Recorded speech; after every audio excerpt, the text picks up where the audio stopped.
Thanks for staying with us. In East Africa, all lorry drivers crossing over the borders into Uganda will not be allowed to carry passengers in their vehicles or to sleep in hotels or other people's homes as part of new measures to prevent the spread of the coronavirus. Ugandan President Yoweri Museveni made the announcement after more than 20 drivers entering the country from Kenya tested positive for COVID-19. Compulsory testing for COVID-19 for lorry drivers, which began earlier this week, has been causing huge traffic jams on the border between Kenya and Uganda. According to a report tabled by a Senate committee, the Kenya Medical Research Institute has exhausted its supplies of coronavirus screening and testing kits. The institute's director, Yeri Kombe, says the institute needs at least $7.3 million to restock reagents and other materials used for testing for coronavirus. The Kenya Medical Research Institute is coordinating the country's screening and testing of coronavirus cases, as well as conducting research on a possible vaccine for the pandemic. The East African nation has to date confirmed 373 cases and 14 deaths. Malawi's President Peter Mutharika has announced an emergency cash transfer program for the people worst affected by COVID-19. Eligible households will receive a monthly payment of about $47 by mobile cash transfer starting in May. The announcement came after the High Court in Malawi extended an order preventing the government from implementing a 3-week lockdown.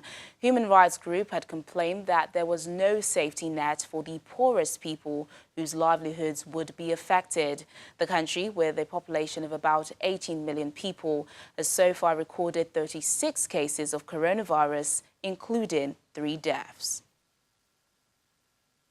The social media platform TikTok and the Bill and Melinda Gates Foundation have donated $10 million each to the Vaccine Alliance Gavi to help fund efforts to tackle the COVID-19 pandemic in Africa.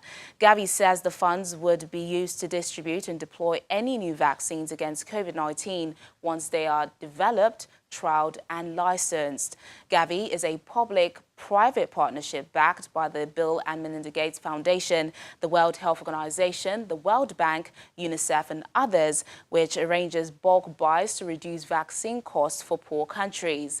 Gavi Chief Executive Seth Berkley says he is encouraged by the sheer number of potential COVID-19 vaccines in the early stages of development around the world, which would slim down to a smaller number as some progressed and some failed.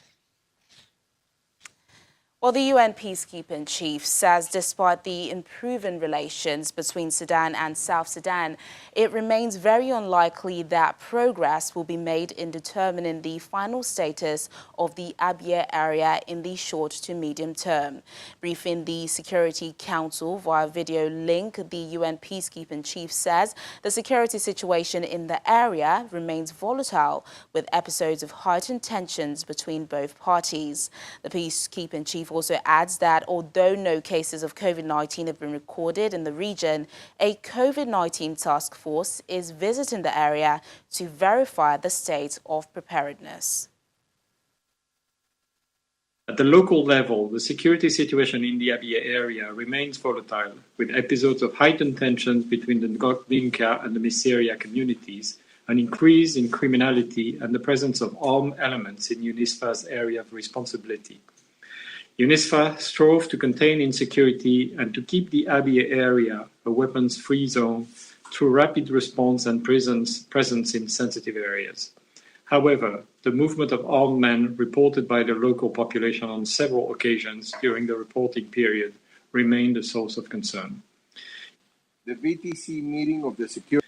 Although no cases of COVID-19 have been recorded in UNISFA, the UNISFA COVID task force medical teams are visiting all team sites and sectors to verify the state of preparedness in the mission. Engineering work has been completed to establish a 16-bed quarantine area for uniformed personnel. I am particularly worried by the exponential increase in the number of COVID-related deaths in Sudan. Urgent external support will be needed to buttress the response to this unprecedented challenge. The pandemic will also likely have a negative effect on the peace processes in the two countries, including by significantly slowing down engagements. My office will continue, Mr. President, to engage with the authorities of both countries and, as appropriate, with all key regional actors, including the African Union and IGAD, to encourage them not only to consolidate peace and stability within the territories, but also to advance the implementation of all binding cooperation agreements.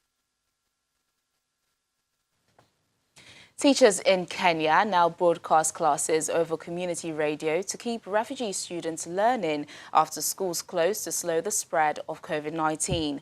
Amina Hassan would usually stand in front of a class at the Dab refugee complex in Kenya to deliver her lessons, but after schools closed due to the COVID-19 pandemic, she spends that time at a radio station. She's a Kenyan teacher broadcast to her grade 5 class of around 100 over Radio Garga, a community station. With the rapid spread of the COVID-19 pandemic globally, the needs of refugee children have become even more pressing. To ensure education continues, Kenya's Ministry of Education, along with UNHCR, the UN Refugee Agency and other partners, have devised creative approaches to enable home studies, including holding classes over the radio. The schools has been closed. All of them doesn't have the radio, but some of them, they can access the radio at that time. So far, we taught almost all the lessons. The listeners to give us in a sentence. There are even some lessons which are now being repeated. Due to this coronavirus outbreak, the schools has been closed, but the education should go on and should not stop up to there.